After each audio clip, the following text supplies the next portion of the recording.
Welcome back. We're joined now by Dave Jones from the State Department of Tourist Development. Dave, thank you so much for being here today.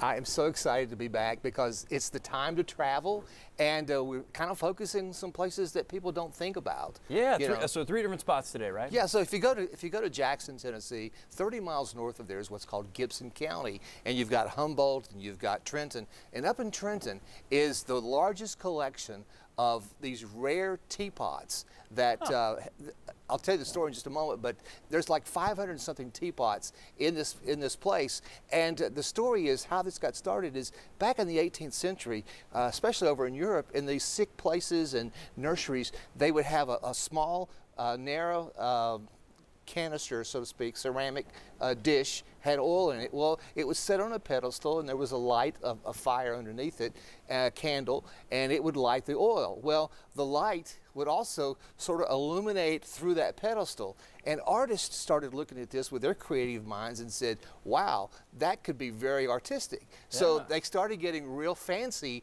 with the top parts, and so this collection is over, well, 17th, 18th century, and the doctor that collected this is Dr. Frederick Freed. He's a professor, was a professor in New York.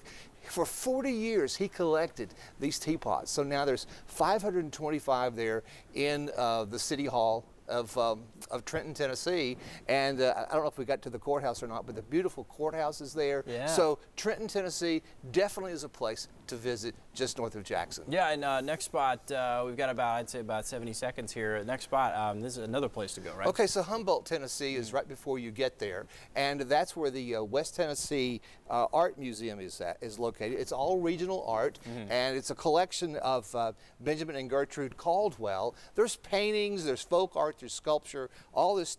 And one of the things I really like is a collection of Red Grooms. Red is from Nashville. He basically led the way for pop art, and some of his work is there, including the Fats Domino. There's one of his pictures of Martha Washington. Okay. So if you want a portrait, you might not get something really serious, but especially if Red Grooms is doing it. But that's his collection. It's there at the West Tennessee Regional Art Museum. Fats Domino. It's all there's just so many things there at that museum in Humboldt, Tennessee. Yeah, some fantastic stuff. Well, Dave, I really appreciate you being here today. A lot of great places to travel, and the best part is it's right here in Tennessee. So you don't have to have a plane ticket. You don't need to really drive that far. It's right here. And look up Herbie-town if you're up there. Yes. Just Google Herbie-town, and you'll find some a great place to visit as well. And we have a lot of travel information on our website at tnvacation.com. Absolutely. Well, Dave, thank you so You bet. much.